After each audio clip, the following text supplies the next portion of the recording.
Hello.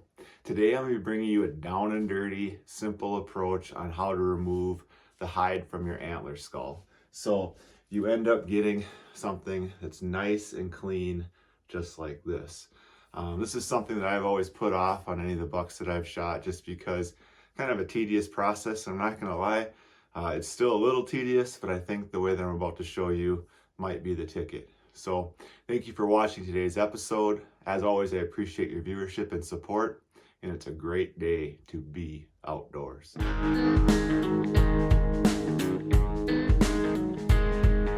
right, so you got your buck, and you're not gonna make a head mount of it, and so you cut off the antlers, and now what? You know, I've done this a few times,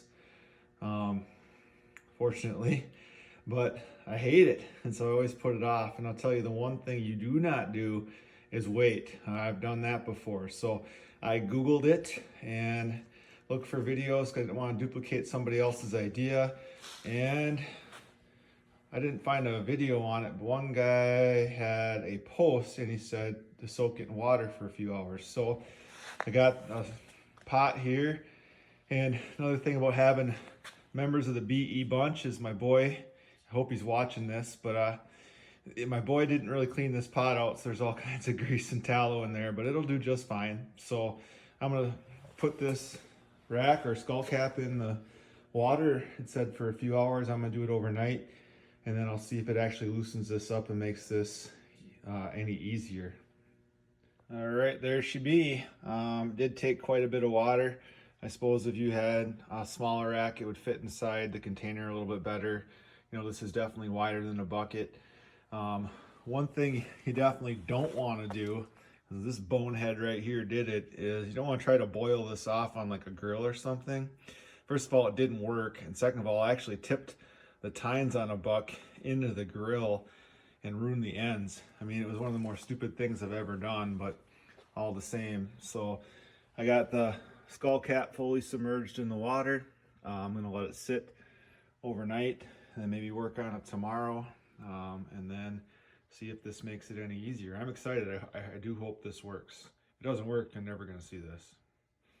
Well, it's been about 6 hours or 12 hours. I'm off the old salt mine this morning, but I had to check it, and it is separating, you know, so I'm gonna let her sit even longer. You know, if 6 hours is recommended, why not 24? So I'll get back to this this afternoon or evening and see where we're at. I have a little time before work this morning, and so I took this out of the soaking water. It's actually been over 24 hours, I think 36 hours, and so I don't plan on finishing, but I wanted to at least give it a start. You know, I figure if the water's loosening it up and I give it a start, it should be even better. So I'm gonna take a knife, and I have an old kitchen knife. I swear that's an old kitchen knife.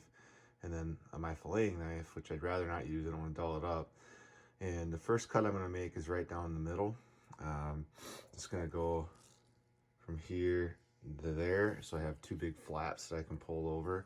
I'm wearing gloves, not because I'm a Sally. I'm wearing gloves because I'm going to work, and you know, I will wash my hands, but at the same time, I just don't want to smell like deer, I guess, even though I don't think any students are going to smell my hands. So I'll give this a cut down the middle. I'll let you know what I think about the water, and we'll go from there.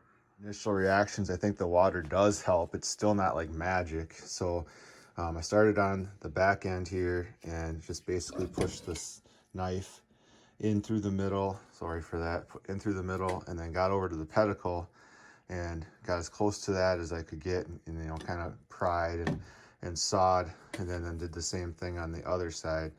And I know from past experience that around the pedicle is probably the hardest to deal with. So I decided not to cut this in the middle, and just soak this more because I do have to get going to work now. But worked on this for 5 minutes and have this whole skull plate pretty much separated from the flesh. And then of course I came in from the other side and did the same thing. So worked the knife up through in here and then tried to get close to the pedicles as possible. So now I'm going to stick it back in the water and see if perhaps it'll loosen up even more. So I'll bring that to you soon, and then eventually I'll put some salt on it, and then we'll go. And I would say that this is definitely the way to go.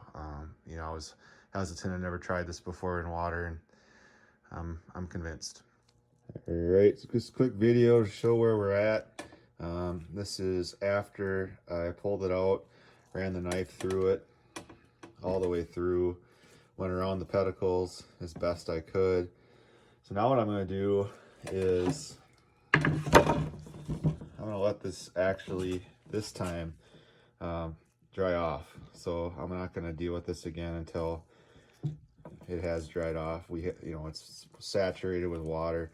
Honestly, I might take a knife to it just a little bit off frame, and then let this dry off so that I can, you know, just handle it a lot better. And then I think we'll be good. I think it'll come off. So, and again, I've mentioned this in a couple other clips, but this is definitely easier. So from what I'm used to doing. All right, I couldn't wait for it to dry out. Maybe that would have been a better idea. But what I basically did is, I'll use my left hand here. I used the saw and wedge method. So I got in next to the pedicle, and I know this blade is pretty much shot now, but sawed down and then wedged over, and then wedge over from the other way as well. And now what I'm doing on this side is I got this nice big flap of hide, and I'm doing essentially the same thing.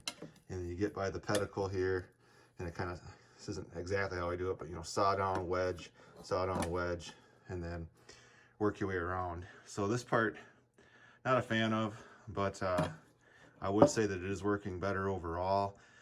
Knife safety, I guess, remember to keep the blade, the sharp end away from you. It isn't very sharp anymore. And then I think the bigger the chunk of hide you have to work with, the better. So next clip, I'll have this off. I only know what I know from the people that have taught me. So if this is common practice, I apologize. But now that I got the hide off, one of the things that I do is I salt the skull cap, and then it just makes it nice and clean, and you can rub off any of the connective tissue or muscles that are still left. So salted this up. Also forgot to mention, you know, I used a piece of scrap wood. This board will go on the burn pile. I'm not gonna try to salvage this for anything. So just a quick clip of salting this, and then probably one of the last things I'm going to show you is I'll just show you maybe a before and after. You know, it'd be kind of a neat thing to show you the progress and process of this. And now that it's done, I don't hate it. Still don't really enjoy doing this. I mean, maybe I need to shoot just big bucks and do head mounts, but that doesn't really seem to be in the cards. So this is a really nice buck for our area, don't get me wrong, but just not a head mounter for me, I guess. So anyway, all right, so here we are. Here's the finished product. You know, I salted it for about a day. You can see how it's lightened way the heck up, and I did use wire brushes on it just to kind of almost like brush your teeth type thing to get the rest of it off, and then a little bit of hair next to the pedicle, so used a Stanley 99 to finish it off. So couldn't be happier. She's all done. I can't wait to give it to my cousin to put on a plaque and then write the story on the back. So full disclosure, I'm excited. I want to share this with you. I do have to salt the inside of the cap just a little bit, but you know, it's ready in terms of us in this video. So yeah, this one's ready to go. And I'd say overall, it's probably the easiest one I've ever done. So hope you try this, hope it works. Thanks for watching today's video. If you have any other ways to get the hide off of a skull, we'd all love to hear them. So drop those in the comments below or link to your own video. As always, I appreciate your viewership and thank you. And it is a great day to be outdoors.